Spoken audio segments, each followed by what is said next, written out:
فإن خير الحديث كتاب الله وخير الهدي هدي محمد صلى الله عليه وسلم وشر الأمور محدثاتها وكل محدثة بدعة وكل بدعة ضلالة. أعوذ بالله من الشيطان الرجيم. يا أيها الذين آمنوا اتقوا الله حق تقاته ولا تموتن إلا وأنتم مسلمون. بسم الله الرحمن الرحيم. إن الذين آمنوا وعملوا الصالحات كانت لهم جنات الفردوس نزلا خالدين فيها لا يبغون عنها حولا. സ്നേഹ സമ്പന്നരായ സത്യവിശ്വാസികളെ, വിശ്വാസിനികളെ, ജീവിതയാത്രയിലുടനീളം കഴിവിന്റെ പരമാവധി അല്ലാഹു റബ്ബുൽ ഇസ്സത്തിന്റെ കൽപ്പനകൾ ശിരസാവഹിച്ച് ജീവിതം ക്രമീകരിക്കണമെന്ന് സ്വന്തത്തെ മറക്കാതെ ഉണർത്തുകയാണ്, വസിയ്യത്ത് ചെയ്യുകയാണ്. വിശ്വാസികളെന്ന നിലക്ക് നമ്മളെല്ലാവരും ആഗ്രഹിക്കുന്നത് നാളെ മരണാനന്തര ജീവിതത്തിൽ സ്വർഗം ലഭിക്കണം എന്നുള്ളതാണ്. നമ്മുടെ ഈ ജീവിതം നശ്വരമാണ്, നൈമിഷികമാണ്. ഇത് നമുക്ക് എല്ലാവർക്കും അറിയാവുന്ന ഒരു യാഥാർത്ഥ്യവുമാണ്. പക്ഷേ ഇത് നിരന്തരം നമ്മൾ പറയുകയും നിരന്തരം ഈ വിഷയം സംസാരിക്കുകയും ചെയ്യേണ്ടതുണ്ട്. കാരണം മനുഷ്യന്റെ മനസ്സ് ഏത് സമയത്തും മാറി മറിയുന്ന ഒന്നാണ്. അതാണ് ഖൽബ് എന്ന് പറഞ്ഞാൽ. ഖൽബ് എന്ന് പറഞ്ഞാൽ അതിന്റെ അർത്ഥം മാറി മാറി മറിയുന്നത് എന്നാണ്. എപ്പോഴും ഒരു അവസ്ഥയിൽ ഹൃദയം ഉണ്ടാവുകയില്ല. ഇപ്പൊ ചില സമയത്ത് നമുക്ക് ലഭിക്കുന്ന ആത്മീയമായ കരുത്ത്, അതല്ലെങ്കിൽ ഒരു ശക്തി, അത് ചില സമയത്ത് കിട്ടിക്കൊള്ളണമെന്നില്ല. കാരണം പല അവസ്ഥയിലും അതിങ്ങനെ ഏറിയും മറിഞ്ഞും വരും. പ്രവാചകർ സല്ലല്ലാഹു അലൈഹി വസല്ലം പറഞ്ഞു, ഈമാനെ പറ്റി പറഞ്ഞപ്പോൾ തന്നെ അൽ ഈമാനു യൻഖുസു വയസീദു, നമ്മുടെ വിശ്വാസം, നമ്മുടെ ഈമാൻ അത് ചില സമയത്ത് ഇങ്ങനെ അധികരിക്കുന്ന ഒരവസ്ഥയുണ്ടാകും, എന്നാൽ അതിങ്ങനെ കുറഞ്ഞു വരുന്ന അവസ്ഥയുണ്ടാകും.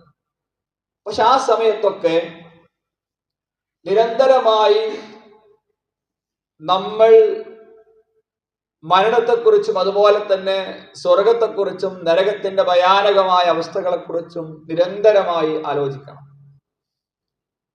വിശ്വാസികൾ എന്ന നിലക്ക് നമ്മുടെ ജീവിതം നന്നാവാൻ, നമ്മുടെ ജീവിതം പരിശുദ്ധമാവാൻ നമ്മുടെ മുമ്പിൽ ഈ ഒരു മാർഗമല്ലാതെ മറ്റൊരു മാർഗവുമില്ല. ഞാൻ നാളെ തിരിച്ചു പോകേണ്ടവനാണ്, ഞാൻ നാളെ മരിച്ചു പോകേണ്ടവനാണ്, ഞാൻ ഏകനായി നാളെ ഖബറിൽ കിടക്കേണ്ടവനാണ്, ഞാൻ മഹ്ശറയിൽ അള്ളാഹുവിന്റെ മുമ്പിൽ നിൽക്കേണ്ടവനാണ്. ഈ ഒരു ബോധം എല്ലാ സമയത്തും നമ്മുടെ മനസ്സിലുണ്ടാകണം. ആ സ്വർഗത്തിന് വേണ്ടി നമ്മൾ നിരന്തരമായി പരിശ്രമിക്കുകയും ചെയ്യണം. അതാണ് ഖുർആൻ നമ്മെ ഓർമ്മപ്പെടുത്തിയത്. നമുക്ക് എല്ലാവർക്കും സുപരിചിതമായ ഒരായത്താണ് ആമുഖമായി ഞാൻ ഓതി വെച്ചത്. ഇന്നല്ലദീന ആമനു വഅമിലുസ് സ്വാലിഹാത്തി കാനത് ലഹും ജന്നാത്തുൽ ഫിർദൗസി നുസുല. തീർച്ചയായും വിശ്വസിക്കുകയും സൽപ്രവർത്തനങ്ങൾ ചെയ്യുകയും ചെയ്ത ആളുകൾക്ക് നാളെ ജന്നാത്തുൽ ഫിർദൗസിൽ സൽക്കാരമുണ്ട്, ഉന്നതമായ സ്ഥാനമുണ്ട് അവിടെ. ഖാലിദീന ഫീഹാ ലാ യബ്ഊന അൻഹാ ഹിവല. അതിൽ അവർ പ്രവേശിപ്പിക്കപ്പെട്ടു കഴിഞ്ഞാൽ പിന്നീട് ഒരിക്കലും പുറത്തു പോവാൻ അവർ ആഗ്രഹിക്കുകയില്ല. ആ സ്വർഗം വിശ്വാസികൾക്ക് വേണ്ടി, അതുപോലെ നല്ല അമലുകൾ ചെയ്യുന്ന ആളുകൾക്ക് വേണ്ടിയാണ് അല്ലാഹു സുബ്ഹാനഹു വ തആല തയ്യാർ ചെയ്തു വെച്ചിരിക്കുന്നത്.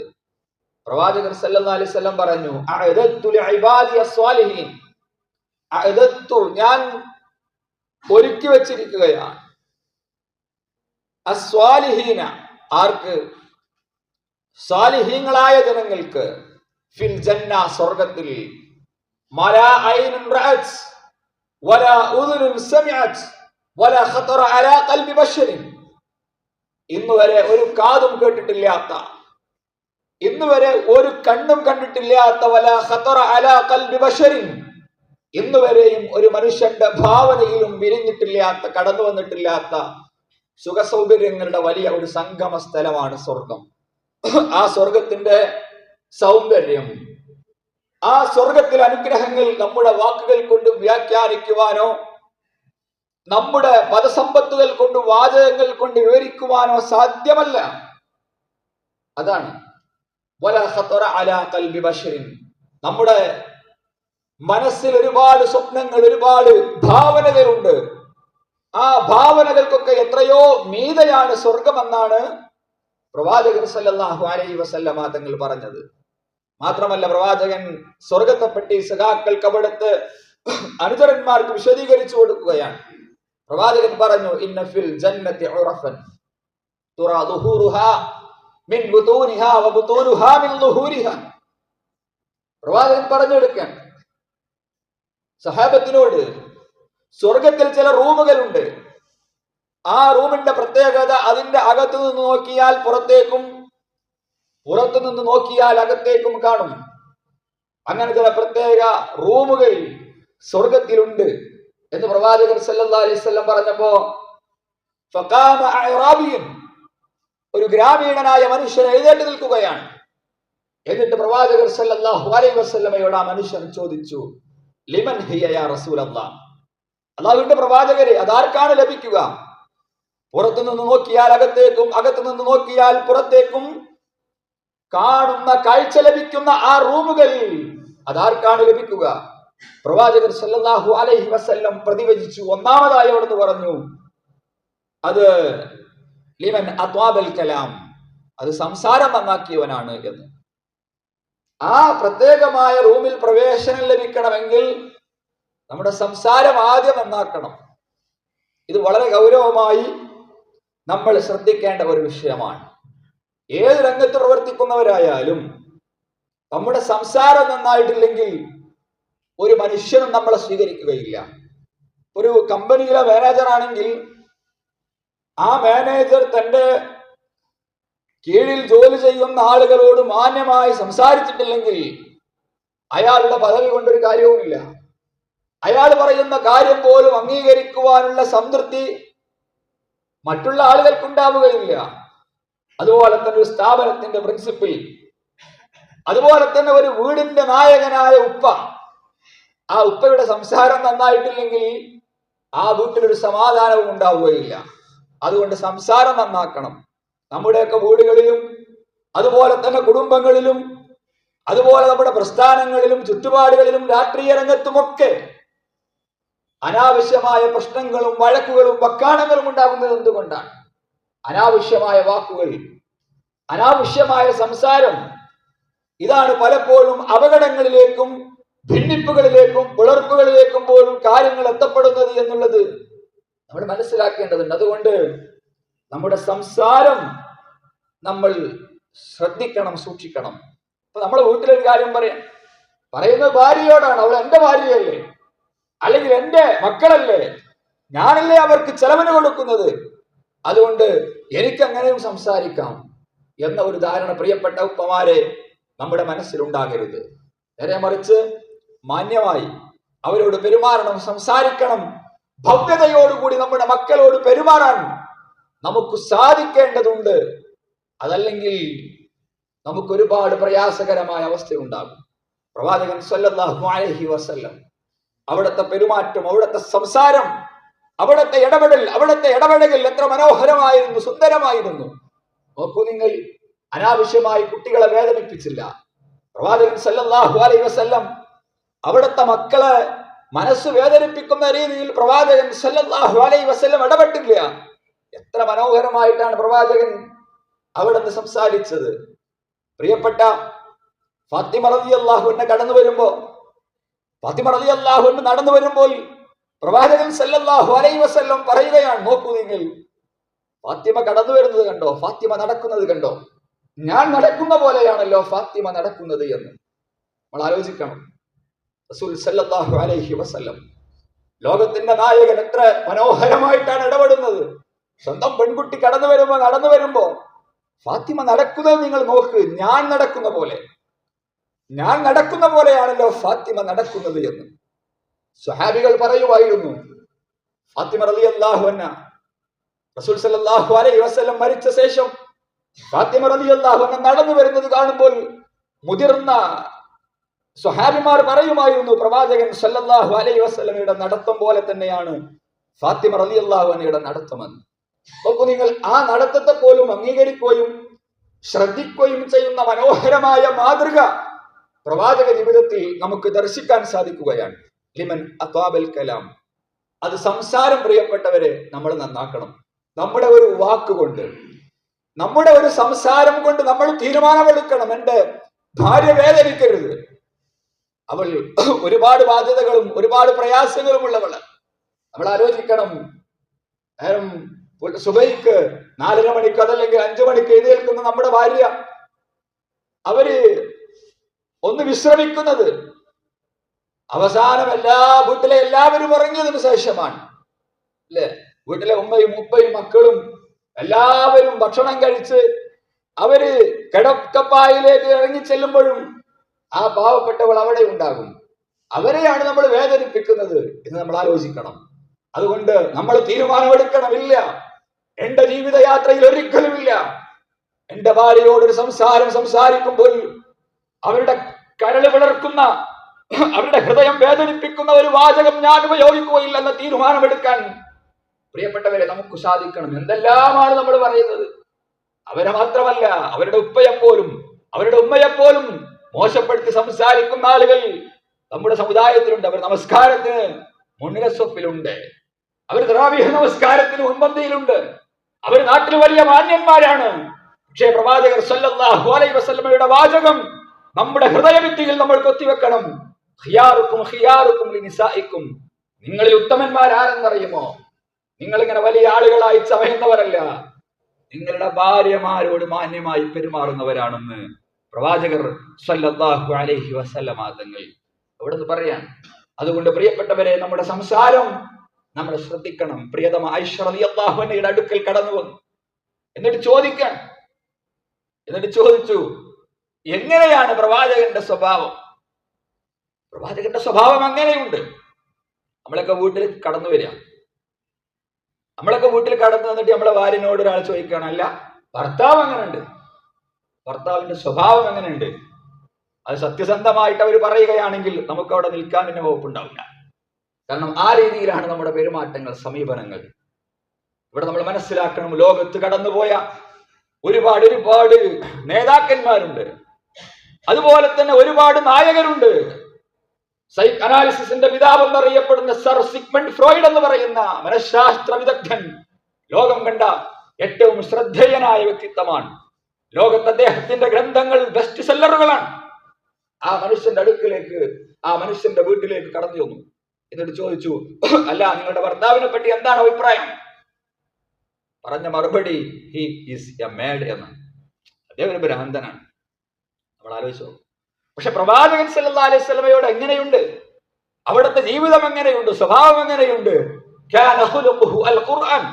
ഒറ്റ മറുപടിയാണ്, പ്രവാചകൻ സല്ലല്ലാഹു അലൈഹി വസല്ലമയുടെ ജീവിതം ഖുർആനാണ്. നോക്കൂ നിങ്ങൾ പ്രിയപ്പെട്ടവരെ, നമ്മുടെ സ്വഭാവം നന്നാവണമെങ്കിൽ നമ്മുടെ സംസാരം നന്നാവണം. ലിമൻ അത്വാബൽ കലാം, സംസാരം നന്നാക്കുക. കാരണം ഓരോ വാചകങ്ങൾ നമ്മൾ ഉച്ചരിക്കുമ്പോഴും ഞാൻ ഈ പറഞ്ഞ വാചകങ്ങൾ, ഈ ചരിത്രങ്ങൾ നമ്മുടെ മനസ്സിലേക്ക് മിന്നി മറഞ്ഞു വരണം. നമ്മുടെ അയൽവാസിയോട് പെരുമാറുമ്പോൾ, സംസാരിക്കുമ്പോൾ ലിമൻ അത്വാബൽ കലാം, ആളുകൾ മോശപ്പെട്ട് നമ്മോട് സംസാരിക്കുമ്പോൾ പെരുമാറുമ്പോൾ എനിക്ക് മറുപടി പറയാൻ വാചകങ്ങളില്ലാത്തത് കൊണ്ടല്ല, എനിക്ക് മറുപടി പറയാൻ വാക്കുകളില്ലാത്തത് കൊണ്ടല്ല. നൂറ്റാണ്ടുകൾക്ക് മുമ്പ് എന്റെ പ്രവാചകർ സല്ലല്ലാഹു അലൈഹി വസല്ലം മദീനയിലെ ഓലമേഞ്ഞ പള്ളിയിൽ ഇരുന്നു കൊണ്ട് അവിടുന്ന് നിർദ്ദേശം നൽകിയിട്ടുണ്ട്, നിങ്ങളുടെ സംസാരം നന്നാക്കണമെന്ന്. ആ വാചകം പ്രിയപ്പെട്ടവരെ നമ്മുടെ സ്മൃതിപഥത്തിലേക്ക് പെട്ടെന്ന് ഓർമ്മ വരണം. കാരണം നമ്മുടെ ലക്ഷ്യം സ്വർഗമാണ്. രണ്ടാമത് പ്രവാചകർ സല്ലല്ലാഹു അലൈഹി വസല്ലം പറഞ്ഞു, ആ സ്വർഗത്തിലെ പ്രത്യേകമായ റൂമുകൾ ലഭിക്കുന്നത് ആരാണ്? ഭക്ഷിപ്പിക്കുക, ആളുകൾക്ക് ഭക്ഷണം കൊടുക്കുക, ആളുകൾക്ക് ഭക്ഷണം കൊടുക്കുക. നോക്കൂ, നിങ്ങൾ മുൻപുണ്ടായിരുന്ന ആളുകളുടെ വലിയ ഗുണമായിരുന്നു ഇതൊക്കെ, അല്ലേ? ചുമ കഴിയുമ്പോ ആളുകൾ പഴയ കാലത്ത് പറയും, ഇന്ന് ഭക്ഷണം കഴിക്കാൻ എന്റെ വീട്ടിൽ പോരും, എന്റെ കൂടെ വാ. ഇന്ന് അങ്ങനെ ഒരു സംസ്കാരം പോലും ഇല്ലാത്ത നഷ്ടപ്പെട്ടു കഴിഞ്ഞു, അല്ലേ?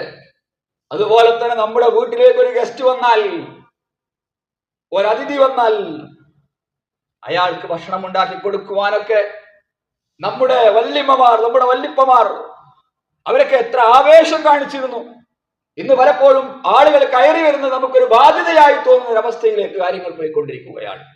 പ്രവാചകൻ സല്ലല്ലാഹു അലൈഹി വസല്ലമ തങ്ങൾ പറഞ്ഞു, ഭക്ഷിപ്പിക്കുക എന്നുള്ളത് ആ സ്വർഗത്തിലെ പ്രത്യേക റൂം ലഭിക്കാൻ അത് കാരണമാണ്. അതുകൊണ്ട് സാധിക്കുമെന്നാണ് പ്രവാചകൻ സല്ലല്ലാഹു അലൈഹി വസല്ലം പഠിപ്പിച്ചത്. മാത്രമല്ല, നമുക്കറിയാം, ആദർശ പിതാവായി നമ്മൾ അംഗീകരിക്കുന്ന മഹാനായ ഇബ്രാഹിം നബി അലൈഹി സ്വലാത്തു വസ്സലാമിന്റെ ചരിത്രം പരിശോധിക്കുമ്പോൾ അവിടെ നമുക്ക് കാണാൻ സാധിക്കും, ഇബ്രാഹിം നബി അലൈഹി സ്വലാത്തു വസ്സലാം അതിഥികളെ സൽക്കരിക്കുന്ന കാര്യത്തിൽ വലിയ താല്പര്യം കാണിച്ചിരുന്നുവെന്നാണ്. അദ്ദേഹം വലിയ തൽപരനായിരുന്നു അതിഥികളെ സൽക്കരിക്കുന്ന വിഷയത്തിൽ.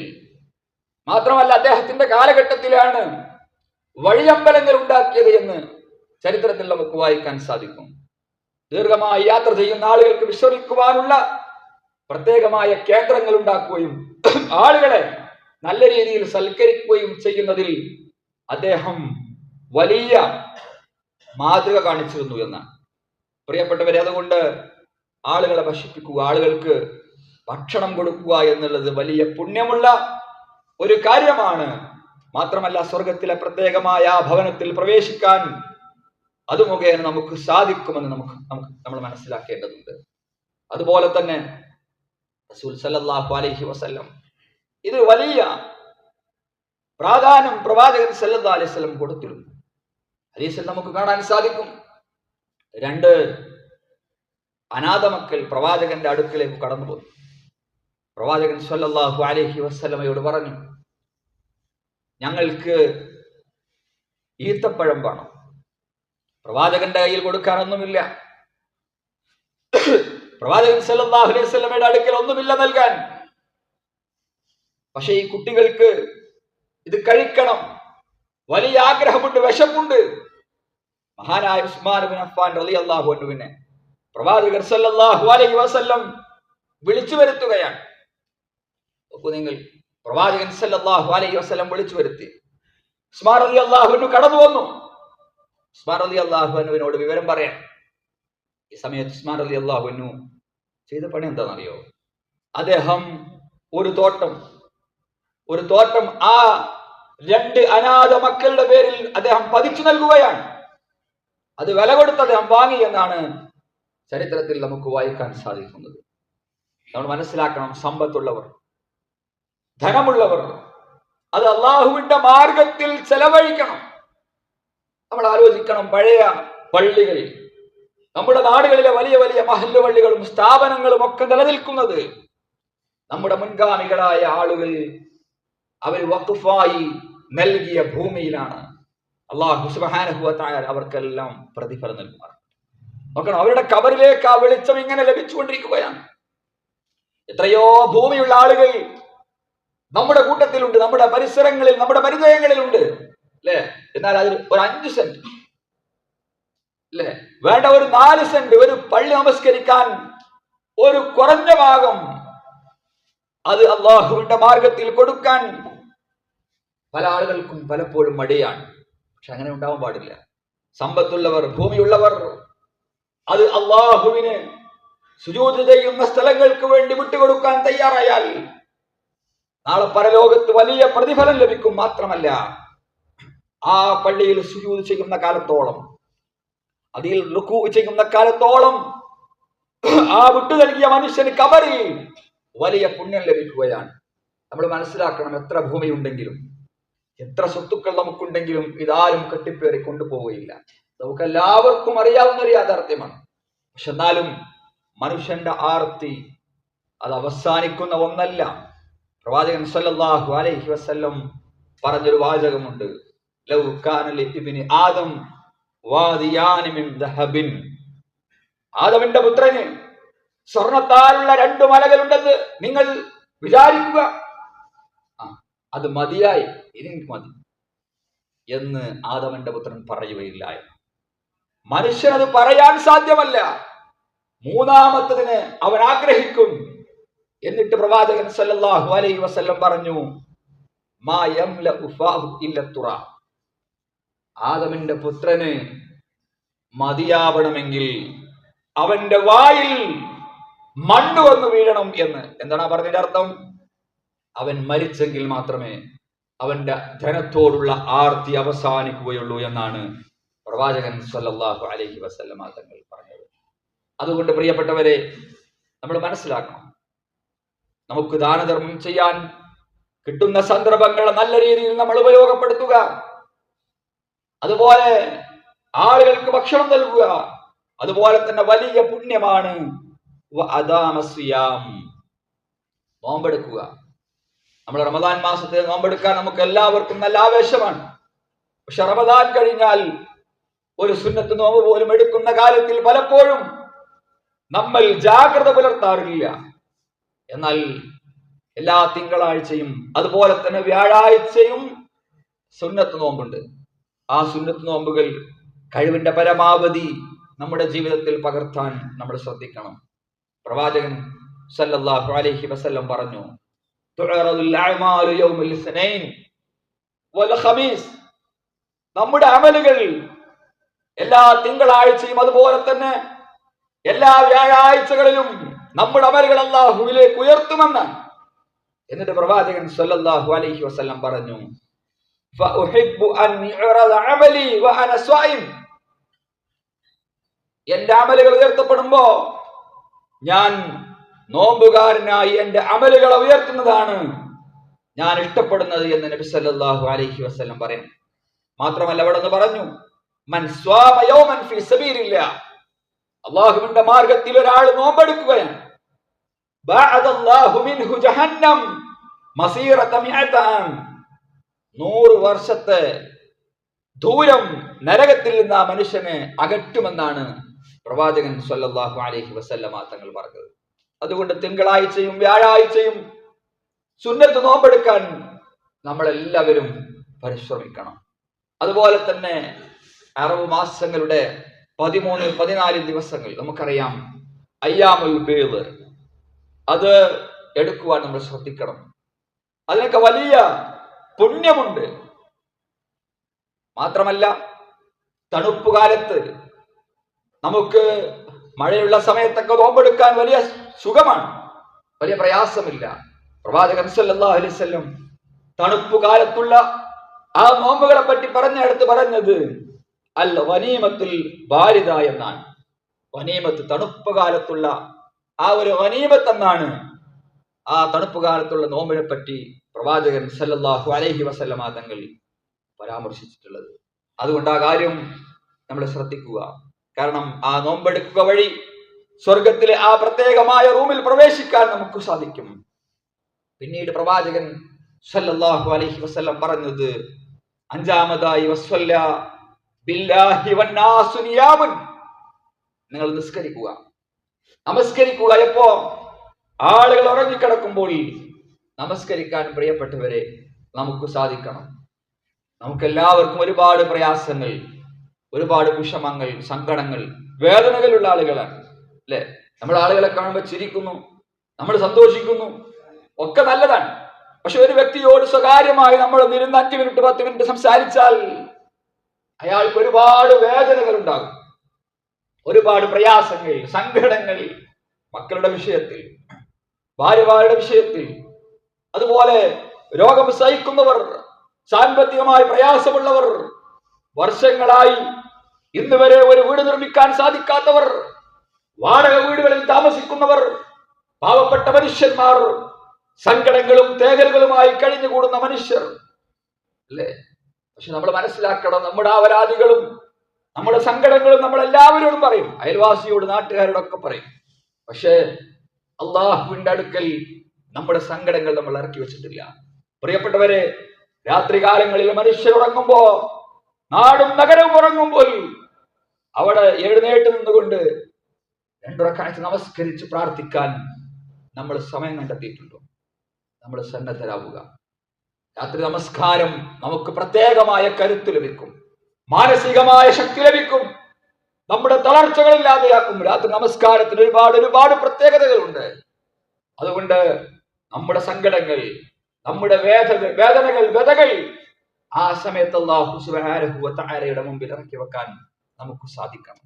അങ്ങനെ നല്ല സംസാരങ്ങൾ, അതുപോലെ തന്നെ പ്രിയപ്പെട്ടവരെ, സുന്നത്ത് നോമ്പുകൾ, നല്ല നല്ല കാര്യങ്ങളെല്ലാം ചെയ്തുകൊണ്ട്, ആളുകളെ ഭക്ഷിപ്പിച്ചുകൊണ്ട്, നന്മകൾ ചെയ്തുകൊണ്ട്, ഈ ചെറിയ ആയുസ്സിൽ നന്മയിലൂടെ മുന്നേറാൻ നമ്മൾ എല്ലാവരും ശ്രദ്ധിക്കണം, ശ്രമിക്കണം. അതിന് നാഥൻ നമ്മെ എല്ലാവരെയും അനുഗ്രഹിക്കുമാറാകട്ടെ.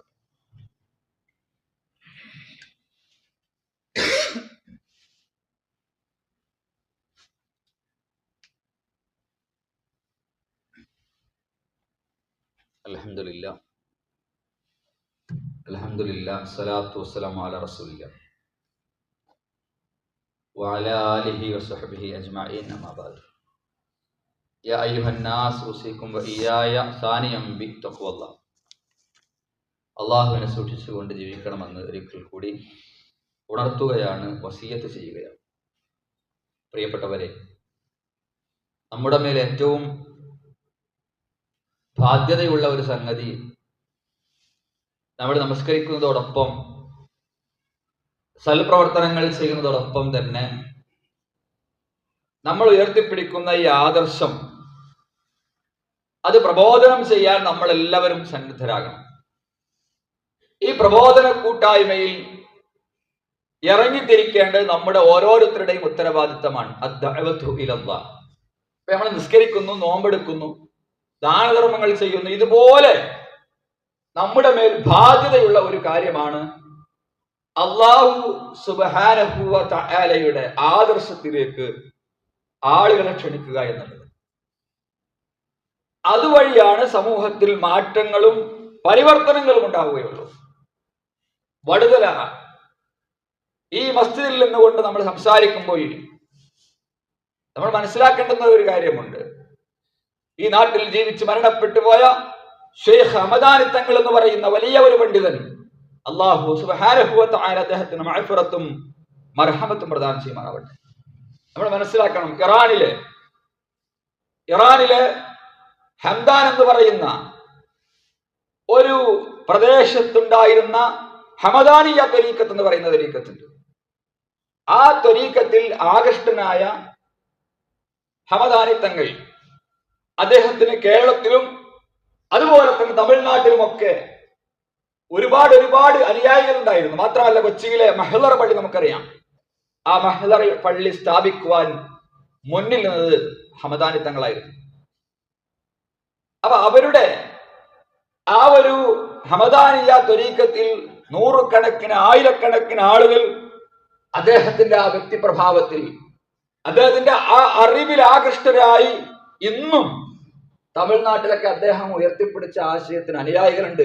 കേരളത്തിലും കുറച്ച് ആളുകളുണ്ട്. പക്ഷെ അദ്ദേഹം അതിലെ ചില അപാകതകൾ, ഹമദാനിയ ത്വരീഖത്തിൽ അപാകതകൾ മനസ്സിലാക്കിയപ്പോൾ അദ്ദേഹം യഥാർത്ഥ ഇസ്ലാഹി സലഫി ആശയധാരയിലേക്ക് കടന്നു വരികയാണ് ഉണ്ടായത്.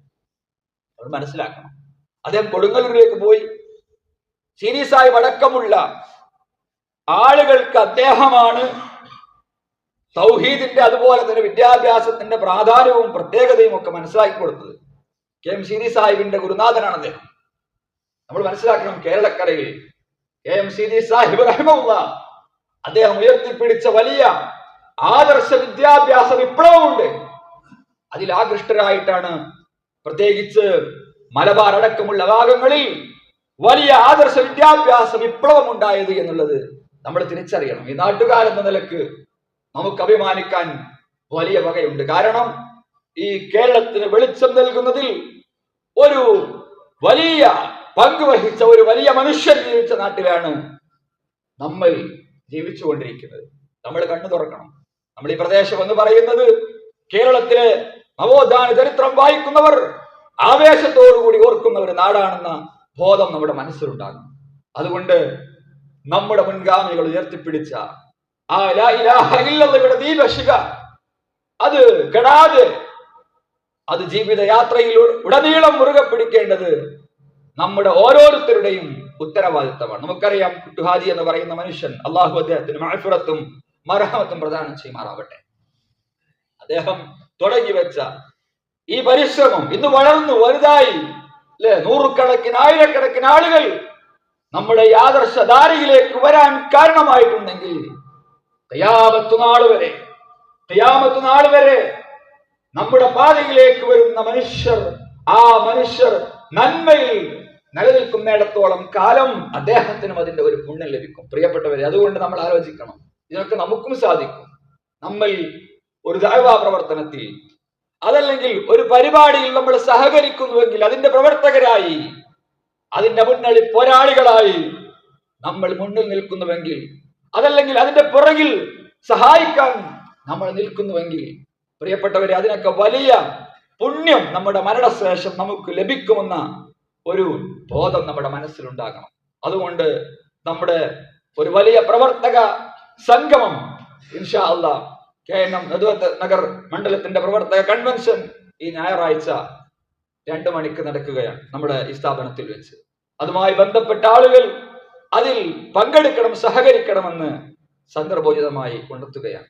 അതുപോലെ ഇത് നമ്മുടെ എല്ലാവരുടെയും ഉത്തരവാദിത്തമാണെന്ന് തിരിച്ചറിഞ്ഞുകൊണ്ട് ഇതുമായി ബന്ധപ്പെടുവാനും ഉത്തരവാദപ്പെട്ട ആളുകളെ കണ്ട് ഇതുമായി സഹകരിക്കേണ്ടതുമൊക്കെ നമ്മുടെ ഉത്തരവാദിത്തമാണ്.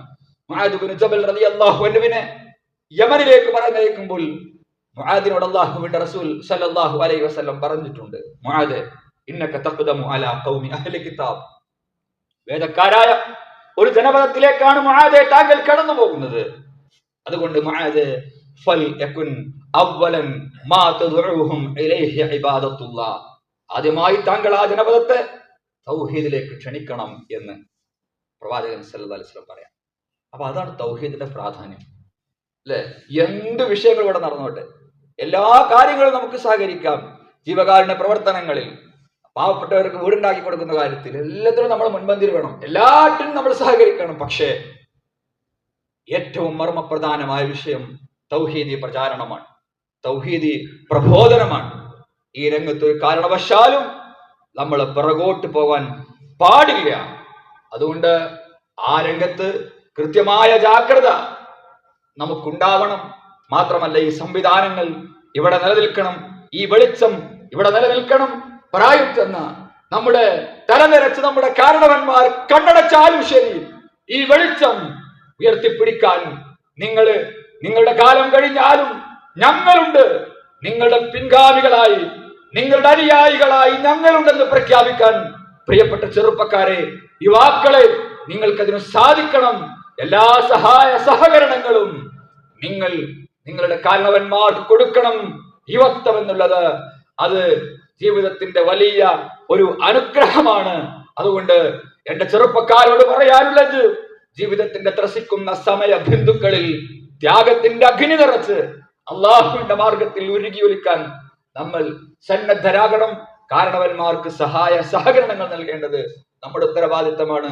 നമ്മുടെ പള്ളികൾ, അതുപോലെ തന്നെ മദ്രസ സംവിധാനങ്ങളൊക്കെ ഇവിടെ നിലനിൽക്കേണ്ടതുണ്ട്. സോഷ്യൽ മീഡിയ തുറന്നു നോക്കുമ്പോൾ നമുക്കറിയാം, നാസ്തികർ 4 ഭാഗത്തു നിന്നും നമ്മുടെ മദ്രസ സംവിധാനം തകർക്കുവാനുള്ള പരിശ്രമങ്ങളാണ് നടത്തിക്കൊണ്ടിരിക്കുന്നത്. അവർക്കറിയാം ഇതിന്റെ മുരട്ടിലാണ് കത്തിവെക്കേണ്ടത് എന്ന്. നിങ്ങൾ ആലോചിച്ചു, എല്ലാവരും മദ്രസയെ വിമർശിച്ചുകൊണ്ടിരിക്കും. മദ്രസയാണ് അവരുടെ പ്രശ്നം. മദ്രസ മദ്രസ മദ്രസ, എന്താ അവിടെ ഇത്ര പ്രശ്നം? ഇവിടെ എന്താ? ഇവിടെ തീവ്രവാദം, മദ്രസയിൽ തീവ്രവാദത്തിന്റെ കേന്ദ്രം, അവിടെ ഇത് നിരന്തരമായി പറഞ്ഞുകൊണ്ടിരിക്കുകയാണ്. നിരന്തരമായി പൊതുസമൂഹത്തിന്റെ തലച്ചോറിലേക്ക് ഈ തെറ്റിദ്ധാരണകൾ പ്രവഹിപ്പിച്ചുകൊണ്ടിരിക്കുക. നമ്മൾ മനസ്സിലാക്കണം, അവർക്കറിയാം മദ്രസകൾ തകർന്നാൽ ഇവിടുത്തെ വിശ്വാസത്തെ തകർക്കാൻ സാധിക്കുമെന്ന് അവർക്കറിയാം. അതുകൊണ്ട് ശാസ്ത്രീയമായി നമ്മുടെ മക്കളിലേക്ക് അള്ളാഹുവിനെ കുറിച്ചുള്ള ബോധവും അതുപോലെ തന്നെ പരലോക ബോധവും എത്തിച്ചുകൊണ്ടിരിക്കുന്നത് നമ്മുടെ അധ്യാപകരാണ്. മദ്രസ അധ്യാപകർ നമുക്കറിയാം, അവർ വളരെ തുച്ഛമായ ശമ്പളം വാങ്ങുന്ന ആളുകൾ. പലർക്കും വീടില്ല, പലർക്കും സാമ്പത്തികമായ പല പ്രയാസങ്ങളുമുണ്ട്. അതുകൊണ്ട് പ്രിയപ്പെട്ടവരെ, അവർക്ക് വേണ്ടി കേരളാടിസ്ഥാനത്തിൽ വലിയ ഒരു ഫണ്ട് നമ്മൾ സ്വരൂപിക്കാൻ തീരുമാനിച്ചിട്ടുണ്ട്. അത് ഇൻഷാ അല്ലാഹ് അതിന്റെ കളക്ഷൻ അടുത്ത വെള്ളിയാഴ്ചയായിരിക്കും. എല്ലാ ആളുകളും അതുമായി സഹകരിക്കണം. നമ്മുടെ പ്രായം ചെന്ന ഉപ്പമാര്, വീട്ടിലിരിക്കുന്ന ഉമ്മമാരോടൊക്കെ വിഷയവുമായി സംസാരിച്ചുകൊണ്ട് നമ്മുടെ കുടുംബത്തിൽ നിന്ന് നല്ല ഒരു വിഹിതം അതിലേക്ക് നമ്മൾ സംഭാവന ചെയ്യണമെന്ന് സന്ദർഭോചിതമായി ഉണർത്തുകയാണ്. ഉമ്മയും ബാപ്പയും ജീവിച്ചിരിക്കുന്ന കാലത്തായിക്കോട്ടെ, നമുക്കൊക്കെ ഒരു തകരാറുണ്ട്. എന്താണെന്നറിയോ? നമ്മൾ ഉമ്മയും ബാപ്പയും മരിച്ചാൽ പിന്നെ ഭയങ്കര സ്വതക്കയ്യലാണ്.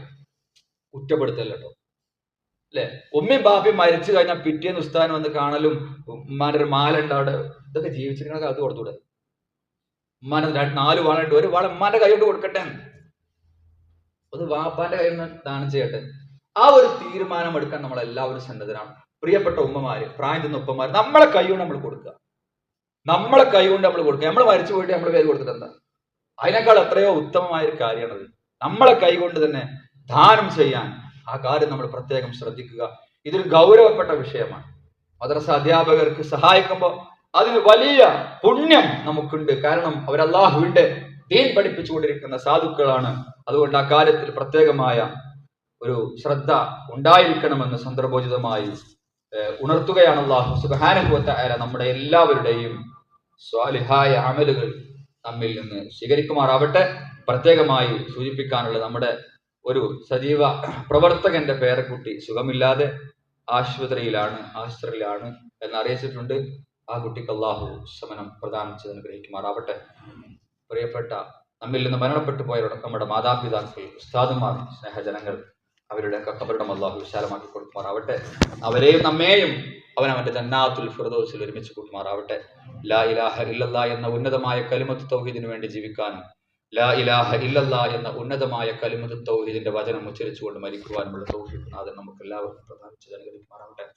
അല്ലാഹുമ്മ ഗ്ഫിർ ലിൽ മുഅ്മിനീന വൽ മുഅ്മിനാത്ത് വൽ മുസ്ലിമീന വൽ മുസ്ലിമാത്ത് അൽഅഹ്യാഇ മിൻഹും വൽ അംവാത്ത് ഇന്നക മുജീബു ദഅവാതി യാ ഖാദിൽ ഹജാത്ത്. അല്ലാഹുമ്മ അഇസ്സൽ ഇസ്ലാം വൽ മുസ്ലിമീൻ اللهم أعز الإسلام والمسلمين اللهم أعز الإسلام والمسلمين ربنا آتنا في الدنيا حسنة وفي الآخرة حسنة وقنا عذاب النار آمين آمين برحمتك يا أرحم الراحمين.